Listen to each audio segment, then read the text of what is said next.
¿Cómo se encuentra El Salvador a poco menos de 3 meses para la elección presidencial de febrero de 2019? ¿Y cómo está la relación entre propuestas de candidatos y solución a los principales temas del país? Las respuestas a esas y otras preguntas aquí en 8 en Punto. Buenas noches, bienvenidos a 8 en Punto. Gracias por estar con nosotros. Un jueves interesante para hacer una reflexión sobre los temas importantes estratégicos del país y decíamos un poco sobre la condición de El Salvador en medio de la campaña electoral 2019. Hablábamos incluso sobre las preguntas planteadas en esos términos, pero vamos a hablar mucho más de eso. De hecho, vamos a iniciar con el tema de análisis de procesos de elección de fiscal general de la República, que es un tema muy estratégico después de que los diputados han tomado la decisión, ahora sí, de elegir magistrados a Sala de lo Constitucional el pasado viernes. Pues bien, queremos agradecer que esta noche nos acompañan en nuestros estudios el doctor Rafael Lorenzana, analista. Él está permanentemente con nosotros en casa. Doctor, bienvenido, un gusto saludarlos. Buenas noches, Ron. Buenas noches, televidentes. Perfecto, también agradecemos al doctor Rubén Zamora, analista, que está con nosotros y pues habitualmente nos acompaña también. Bienvenido, doctor, un gusto. Muchas gracias. Buenas noches a todos, buenas noches. Y hoy sí que les decía, bueno, nos pusimos un poco en sintonía hasta con el color del, de gris. De gris. De gris. Estaremos grises durante esta entrevista, entonces. Bueno, calmado. Le vamos a poner color. A ver, si iniciamos, había pensado que arrancáramos con el tema de campaña presidencial, propuestas y un poco la realidad, que ya nos da chance de comenzar a juzgar un poquito, digamos, con lo que ya se va conociendo, pero vamos a adelantar, vamos a poner un tema en principio y es el de elección de fiscal general de la República. Hoy le tocó el turno, porque ya iban una lista avanzada, no son 33 aspirantes. Mañana continúa la subcomisión en la Asamblea Legislativa, pero hoy estuvo Douglas Meléndez, fiscal general, que busca la reelección. Habló de entre varias cosas, por ejemplo, de que hay más o menos 20 delitos importantes, pero que de estos son los que tienen afectación en el 74% de la población y que ahí nos hemos enfrascado, decía él, que no se están viendo solo en los casos mediáticos, ¿no?, de que son los más fuertes. Uno asume que tiene que ver con el tema de corrupción y demás, ¿no?, que son esos casos fuertes. Pero él decía que robos, los homicidios y las extorsiones, a esos casos pues se le está apostando mucho. Habló de la necesidad, por ejemplo, de que se le asigne a la Fiscalía General de la República un 2% ya como parte del presupuesto, ¿no? El órgano judicial tiene el 3%, pues él dice el 2% para la Fiscalía General. Además hablaba ahí un poco de otros temas que tienen que ver con crear, por ejemplo, oficinas regionales, focalizar el combate en el tema de las extorsiones y crear algunas unidades que ya en otro momento ya lo había abordado, que por ejemplo él decía creación de un instituto de ciencia forense y de una policía técnica judicial. Pues bueno, doctor Rubén Zamora, un poco su opinión ya que entramos a esta otra fase de elección de fiscal. Bueno, yo creo que es de esperar que si es el señor que está haciendo de fiscal y ha sido por 3 años, hombre, tendrá que tener alguna experiencia ya directa del trabajo. Y eso lo pone en una situación obviamente privilegiada frente a los otros. Creo que muchas de las cosas que está planteando son evidentes, que es necesario planteárselo. Lo de las extorsiones a la población, por ejemplo, que es un azote que el pueblo lleva ya por más de 10 años, claro, ¿verdad? Y que prácticamente frente al cual una respuesta judicial no la hemos podido encontrar. Me gustaría saber no solo si están interesados en el tema, sino qué propuestas tienen para que la extorsión pueda ser perseguida judicialmente y la Fiscalía pueda cumplir con su papel, sí, pues, de los conductores en el delito. Y en cuanto a otras cosas, obviamente la creación del instituto me parece una cosa bien importante, que innecesaria de hacerla, la tienen muchísimos países. La creación de una especie de policía especial, eso tendría que verse constitucionalmente primero. Si es parte de la Policía Nacional Civil, bueno, no hay ningún problema, porque ahí se pueden hacer departamentos y agrupamientos de policías, eso no es problema. Pero una policía distinta, separada de la Policía Nacional Civil, es inconstitucional. Y eso hay que ponerlo claro desde un principio, por muy buena o por muy deseable que sea. Excelente. Su primera valoración, doctor Lorenzana. Yo creo que el señor fiscal actual, el principal problema que tiene en su contra ha sido que ha sido muy efectivo, que ha hecho un buen trabajo. El fiscal general ha tenido una un desenvolvimiento que mucha gente lo quiere politizar. O sea, tengo la lista, y como uno cuando viene a opinar tiene que enterarse y tiene que investigar qué es lo que va a hablar. Yo tengo la lista de las personas, de todas las personas que han sido enjuiciadas, de cómo son los juicios, de a dónde están los juicios, algunos a dónde los han dejado libres, a dónde los han perdonado, y otros están en el proceso de ser perdonados. Eso es interesante porque cuando estábamos hablando de la elección de los miembros de la Corte Suprema de Justicia, Sala de lo constitucional y uno de lo civil, uno tiene que entender cuál es el pleito, por qué aquella cuestión tan visceral que se ve ir 4 meses para elegirlos. Bueno, por ejemplo, porque hay casos que han sido perdonados, han pasado por todo el proceso judicial, llegan a la sala de lo civil y ahí los han perdonado. O sea, así de llano. O sea. Así de llano. Hay casos de un diputado, su esposa, ahí fue a terminar. Pasaron por la Cámara y ahí terminó. Hay otros casos que ahí están en la Cámara de lo Civil en este momento y que han modificado de la Cámara, al presentarlos, han modificado las cantidades, la suma. O sea, hay una gran actividad. Lo que pasa es que también la gente a veces, y yo lo veo por los comentarios en las redes sociales, es que arenazis, es que no, que solo de la izquierda, es que no. Si ustedes leen los casos que están y se han presentado y se han judicializado, ahí hay derecha e izquierda del medio, de todos lados.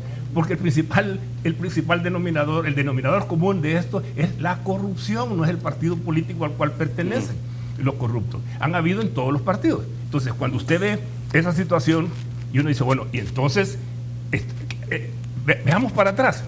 Dígame un fiscal que haya judicializado tantos casos como este. Uno. Dígame ni siquiera la mitad de los casos que esté judicializado. No hay. El mismo Gallego, que nunca yo estoy de acuerdo con él, pero él reconoce que se ha hecho un excelente trabajo el fiscal actual. Y entonces, ¿cuál es el problema? El fiscal, por ejemplo, reporta que en concepto de dinero por extensión de dominio, durante su periodo han sido 155.752.169 dólares que se han obtenido el Estado por el proceso de extinción de dominio, de los cuales dice por causa de corrupción 38, combate a las pandillas 2.700.000, crimen organizado 116.000 millones de dólares. Entonces nos estamos frente a una situación que decimos, mire, y esa es la forma de agradecerle a alguien que hace un buen trabajo. ¿Ya? Le vamos a apartar, o lo vamos a apartar porque el buen trabajo que hace me puede llevar a mi encuentro. Que ese es el otro problema que estamos viendo, y por eso es que yo soy que la gente empieza a darle titulares a que usted es arenazi, que usted es terengo, que usted... No, señores, somos salvadoreños, y lo que a mí me interesa es que mi país sea mejor. Entonces, si un hombre está haciendo un trabajo como el que él ha hecho, perdone, pero mi respaldo, yo no digo que sea perfecto, pero otra cosa, y solo quiero aclarar un punto. Este señor, ante el bloqueo mismo que le pone nuestro gobierno, nuestro Estado, de los fondos a la Fiscalía, porque ese 4% famoso que sacaron de comunicaciones no le dieron una cantidad ni importante al señor fiscal, ellos han conseguido y han trabajado mucho con la cooperación internacional. Y eso también tiene valor.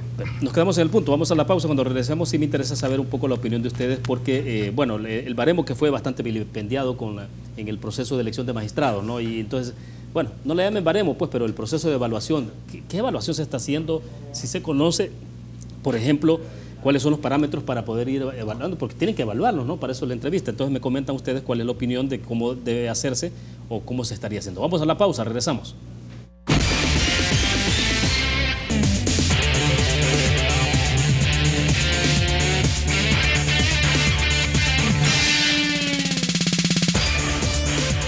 Banco Promérica cuenta con la garantía de rapidez en todas sus cajas, donde te atienden en 20 minutos o menos. Continuamos en 8 en punto. Doctor Zamora, en el corte le decía, bueno, que son de naturaleza distinta, obviamente, las dos elecciones, ¿no? De la recién pasada elección de magistrados de Corte Suprema de Justicia, que, bueno, estamos ahí claros los 4 magistrados a la Sala de lo Constitucional y el otro para lo civil.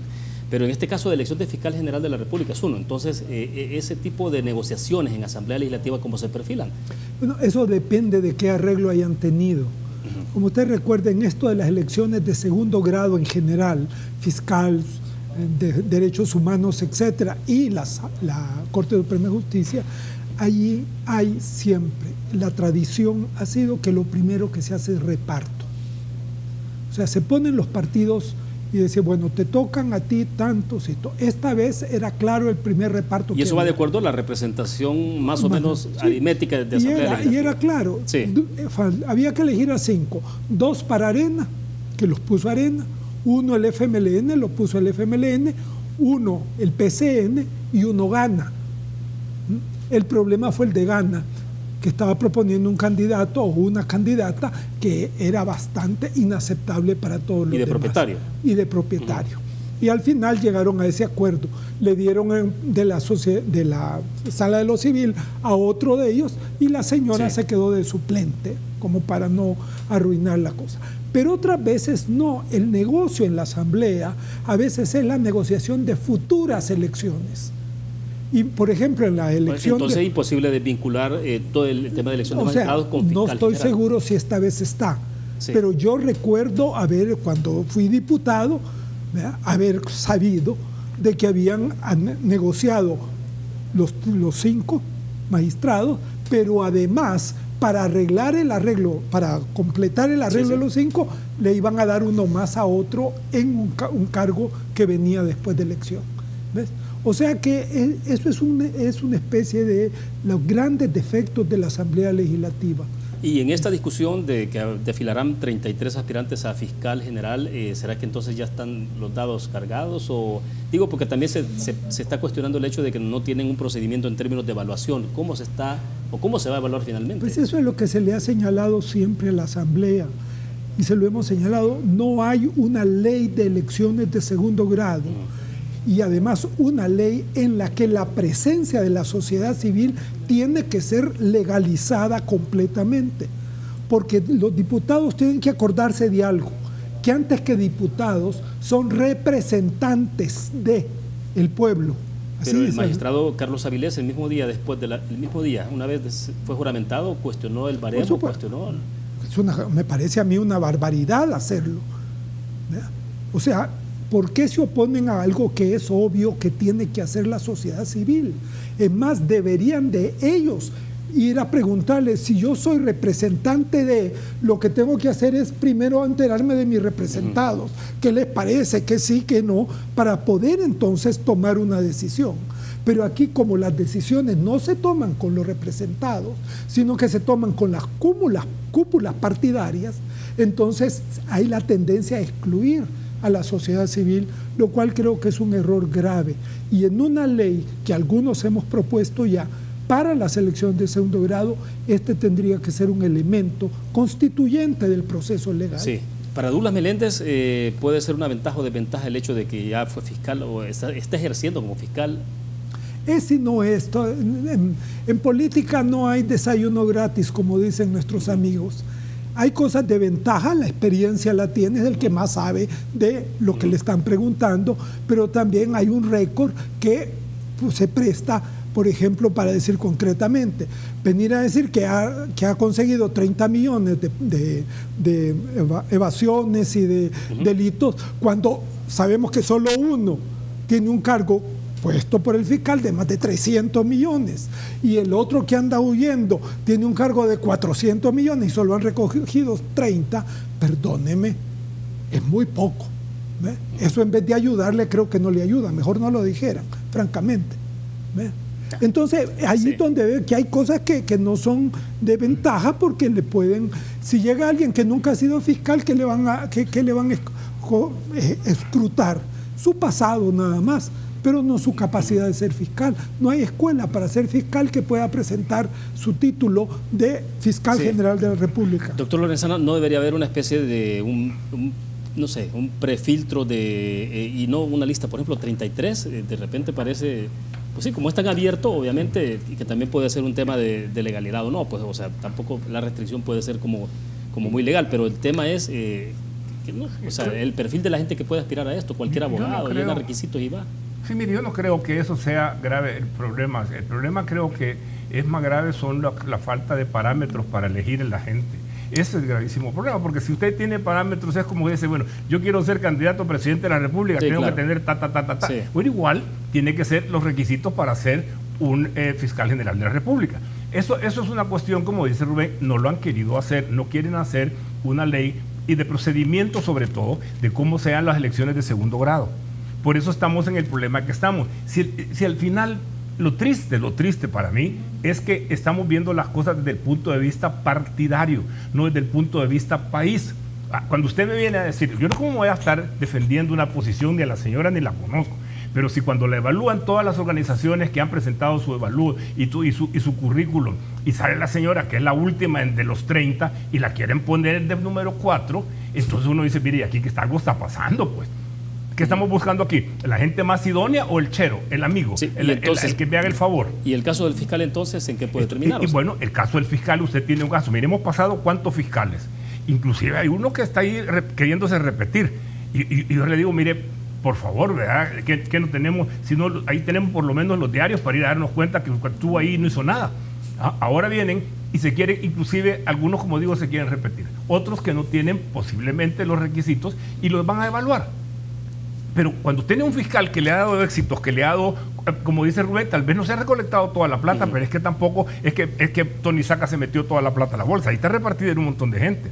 Y va a costar recuperarla. Y Mauricio Funes ya se fue, de aquí se la llevó. Hay mucho poder, dicen que tiene mucha plata en Brasil, nadie sabe. Pero yo sé que el fiscal y su equipo han estado en el Brasil investigando la plata de Mauricio Funes y la ex señora en el Brasil. O sea, hay trabajo hecho. Pero a mí lo que me preocupa es que, bien es cierto, usted no será la estrella, pero lo que me preocupa es que este hombre ya avanzó, ya tiene casos y tiene una gran cantidad de casos que ya ni se mencionan. Ahí está el expresidente de la Corte Suprema de Justicia, Agustín García Calderón, ahí está Nabil Escobar, y hay un montón de casos que están en proceso. Bueno, se supone que cuando terminó la Sala de lo Constitucional su periodo, bueno, obviamente antes de que terminara, ¿no? Envió al menos 5 expedientes que tenía la Sala de lo Constitucional de investigaciones de probidad, pasaron a manos de la Fiscalía General. Y ahí les no costó, se ha dicho mucho de eso. No, por eso, pero es que tampoco es una cuestión, el proceso judicial, y ahí Rubén me puede corregir porque él es el abogado, el proceso judicial no es así de la noche a la mañana que porque yo lo quiero ya el otro mes que salga. Eso hay un montón de apelaciones y cuestiones que van y información que hay que recoger. Pero a lo que yo me refiero es, muéstreme qué han hecho los fiscales anteriores y compáremelo con este fiscal.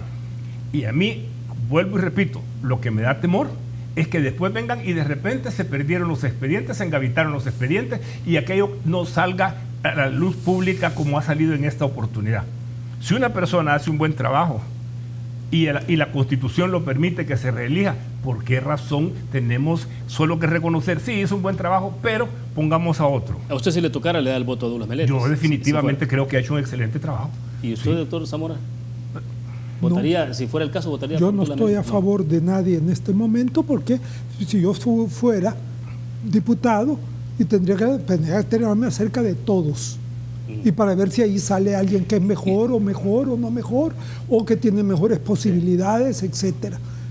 Pero así de antemano, pues yo no puedo decir que porque le he visto algunas acciones buenas y esas las tiene, pero también yo conozco las limitaciones que tiene un fiscal. Sí. Quien define si perdona o no perdona, o si da absolución o no, es el juez. Así es. Pero muchísimas veces el juez, y yo lo conozco, jueces que se han quejado amargamente de la fiscalía, ahora en estos años le llevan tan mal hecha la prueba que el juez no tiene más alternativa porque tiene que resolver en base a derecho, a la ley, que decir no hay suficiente. Y me dijo el juez, yo estaba absolutamente seguro que ese hombre era narcotraficante, pero el proceso lo había llevado la fiscalía de tal manera mal y deficiente que y eso ha pasado y eso ha sido histórico en este país. Sí. Eso ha sido histórico, pero también es cierto que han habido procesos que se han llevado bien y que han ido a terminar y que hay récord de eso y que han ido a terminar en la sala de lo civil y los han dejado libres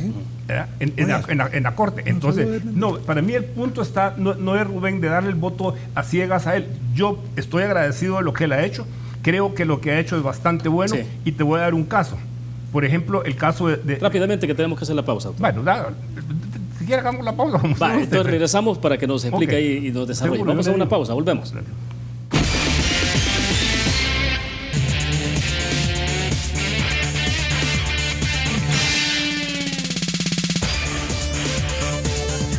Bueno, doctor Lorenzana, lo interrumpí en el segmento pasado poco porque queríamos aterrizar ya con el tema de fiscal general de la República, para que terminemos la idea y pasemos al parte del análisis de la campaña. Una de las cosas que yo me he enterado, y de buena fuente, o sea, para poderlo decir, no lo diría de otra manera, es que, por ejemplo, hay personas que están muy molestas con el fiscal porque dicen que el fiscal que a Tony Saca solo le dieron 10 años.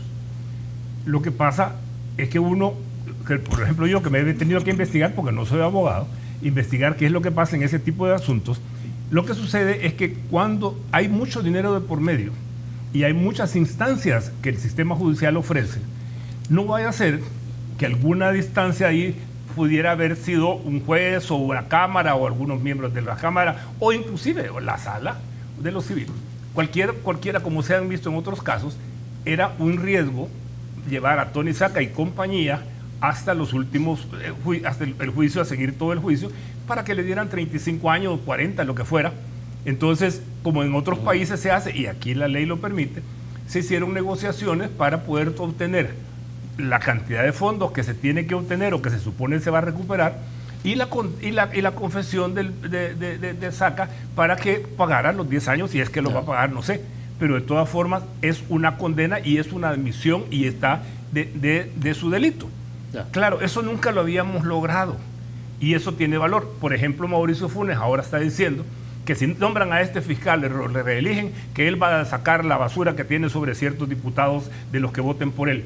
Mire, ese chantaje, para mí eso es garantía de que algo hay ahí que por lo cual Funes no quiere que llegue. Entonces, tenemos que ver nosotros, los ciudadanos, para mí los ciudadanos tenemos el problema, tenemos que ver las cosas de otra manera. Sí. No tenemos que verle en términos de partido, sino que en términos de país. Y decir, mire, a mí no me importa si este corrupto es de derecha, de izquierda, del centro, de donde quiera que sea.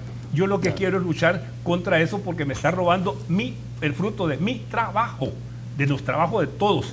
Y eso es lo que no podemos salir adelante mientras tengamos este tipo de funcionarios.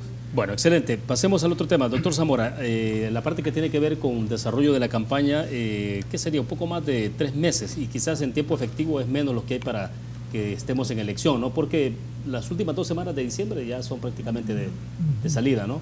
Entonces, pero bien, el punto es cómo han observado ustedes la evolución de la campaña, pero sobre todo el tema de las primeras líneas que se van conociendo ya de resultados, más bien de propuestas de los candidatos y en términos de soluciones a los problemas del país. Mire, a mí lo que más me sorprende de darle seguimiento hasta donde puedo a esta campaña es ver a 3 candidatos y 3 partidos que están operando como si esto fuera la normalidad más grande del mundo. ¿En qué sentido? En el sentido de que estamos en la más situación crítica de elección que ha habido en todo el periodo después de los acuerdos de paz, en los últimos 30 años. ¿Cómo se grafica eso, por ejemplo? Primero, el arreglo de gobernabilidad que ha regido todo este periodo, que es el de los 3 partidos, está hecho pedazos en este momento, porque son 4. Y aquí eso genera una serie de problemas, porque el sistema era, nadie ganaba mayoría en la asamblea, pero para aprobarlos, el primero hacía alianza, que estaba en el gobierno, hacía alianza con el tercero, o le pagaba al tercero y le daba prebendas a cambio de sus votos y así formaba mayoría. En el caso famoso del partido Bisagra. El llamado partido Bisagra, no era partido Bisagra, era partido de apoyo al gobierno. Y el Ejecutivo operaba de esa manera también, sobre esa base, para que le aceptaran sus leyes. Ese sistema se ha quebrado, está quebrado en este momento. Primero. Segundo, nunca la crisis de los partidos políticos es tan pública y tan abierta como en este momento. Los partidos que son el vehículo, como dice la Constitución, para que el pueblo elija sus representantes, ahorita ese vehículo está haciendo agua por todos lados. ¿Y esto es debilitamiento del sistema de partidos? El sistema de partidos está en una crisis y lo peor del caso es que, mire, ahora son artículo tras artículo en los medios, en la televisión, haciéndole crítica a los partidos, ¿verdad? Y tercer elemento, hay un nuevo elemento en esta campaña que no existió en los últimos 30 años, que es el aparecimiento del populismo. Entonces, esta es una campaña ya completamente distinta a las demás. Por eso es que incluso cuando lo segundo que usted me preguntaba, de qué probabilidades vemos, todavía hay que darlas con mucha mayor preocupación en este momento y con muchos más caveats. O sea, Tal vez sí, tal vez no. Porque hasta donde yo veo, sí, cada vez pareciera estarse más confirmando que la elección se va a ir a segunda vuelta. Bukele en su campaña ha descendido unos poquitos pasos, unos poquitos puntos últimamente. Arena ha subido unos poquitos y el FMLN también ha subido. Eso ahorita no es representativo, pero ya va indicando que nadie va a ganar en la primera vuelta. ¿Y eso sería lo seguro? ¿Quién gana? ¿Usted todavía lo dejaría? Todavía lo dejaría hablar, sí, ver cómo se va desarrollando. Excelente. Vamos a la pausa, regresamos con el doctor Lorenzana para que nos dé su opinión y ver un poco en perspectiva justamente esto, ¿no? Porque el Latinobarómetro 2018 justamente mostraba algunas señales preocupantes de cómo está la democracia en América Latina. Vamos a una pausa.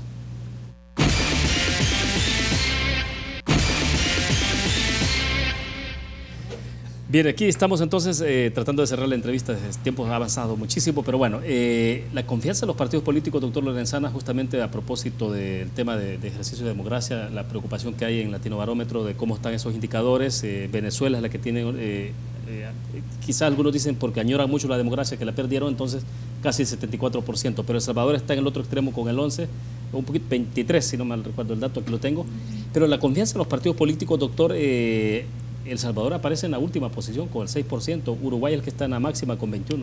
Mire, y usted tiene toda la razón y la razón de la gente cuando que ha dado en esas encuestas su opinión, no deja de tener absoluta razón y no se dan cuenta los señores de los partidos políticos que por su autoprotección, que por su egoísmo y su narcisismo, han dejado que este país ponga en peligro el sistema democrático que tanto costó y se luchó por él.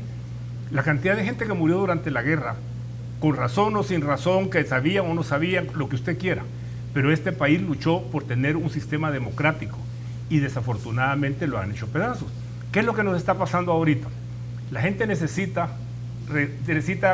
desahogarse, se siente que se ha sido apartada. Entonces la gente anda buscando un Mesías que le diga, venga por aquí, yo lo voy a llevar, cierre los ojos que yo lo llevo. Y vamos los dos con los ojos cerrados a ver a dónde caemos. Pero la gente está dispuesta a hacerlo porque sencillamente se siente defraudada por los políticos de los partidos políticos grandes. Estos tres partidos, sobre todo, la coalición que lleva con Arena y el PCN-PDC, el FMLN y Gana, tienen el compromiso de que para poder rescatar a este país y poderle dar confianza a la gente, de dar unos paquetes de reformas que ya están en asamblea, que están durmiendo, no los quieren desengavetar, a donde vamos a tener control sobre la partida secreta para que no se vuelva a hacer los abusos que cometieron Saca y Funes y compañía. Para que ahí hay para ver el financiamiento de los partidos políticos, para que los partidos políticos tengan la necesidad de inscribir a nuevas personas que sean los contribuyentes de los partidos políticos. Pero ¿quiénes son, y los puede fiscalizar? Sí, pero ¿quiénes son los llamados a establecer esos giros, doctor? De los partidos políticos, esperamos que ellos sean los que den el giro y que den el paso, o es la sociedad.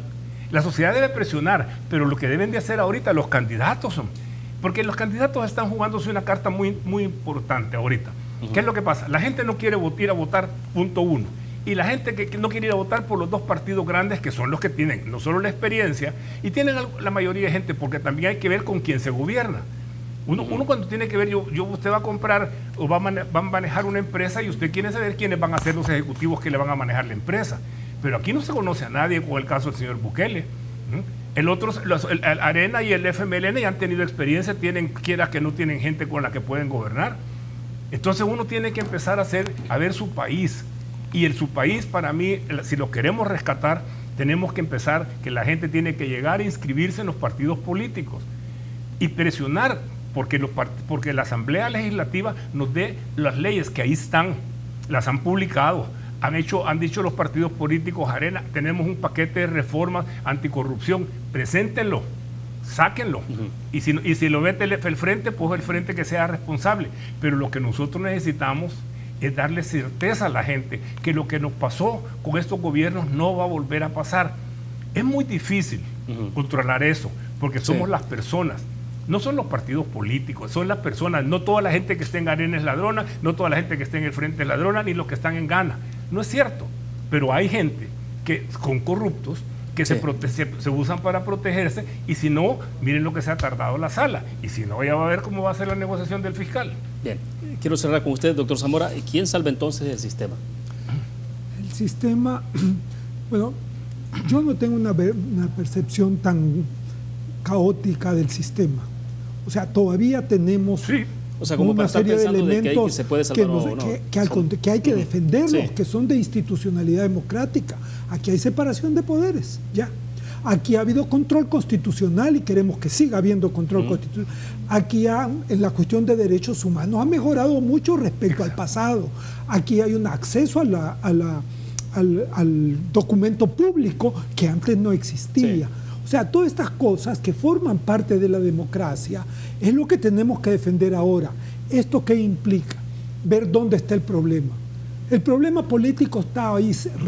El tumor está centrado de todo el organismo político, principalmente en la Asamblea Legislativa y en los partidos políticos. Así es. Y por eso hay que enfocarlo allí. Pero hay que hacer que reaccionen los partidos. Exacto.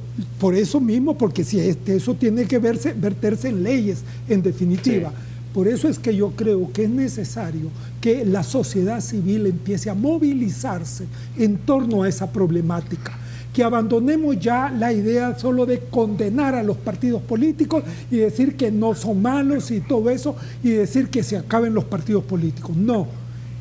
Entrémosle a la reforma. Dentro de los partidos, los principales y otros, hay gente que ve el abismo en que se está cayendo. Sí. Y el sistema que tenemos es el que se creó y se diseñó después de la firma de los acuerdos de paz. Por supuesto. Pero ya eso puede caer en la obsolescencia. Habría que hacerle reformas, de eso no hay ninguna duda. Sí. Pero eso tiene que pasar por una reforma de la Asamblea Legislativa a fondo. Su órgano, su ley es de 1953. Claro. Imagínate. Y los partidos cambiarlos donde hay que cambiarlos fundamentalmente. Tú tocaste un punto importante. ¿Por qué se formó el MIRE, el Movimiento Independiente por Reforma Electoral? Porque ahí está el cáncer en la Asamblea Legislativa. Y nosotros lo que se logró, gracias a la sala que acaba de terminar, se logró que se pusiera el voto por rostro y se pusiera... Lo que no se ha logrado y falta es el voto por distrito, para que sean los distritos electorales que los manda la Constitución, pero que aquí los han convertido en los mismos administrativos son los departamentos. En el momento que tengas una correlación entre representante y representado, no te van a poder venir a decir lo que han venido criticando ahora, que por qué la sociedad civil se quiere meter, pues eso no se puede hacer. Bueno, perfecto. Doctor Lorenzana, gracias por estar con nosotros esta noche, muy gentil. Ok. Perfecto, gracias doctor Zamora. Gracias, siempre es un gusto. Bueno, terminamos de esta forma, 8 en punto. Gracias a ustedes que nos acompañaron. Se quedan con el Gráfico TV. Buenas noches.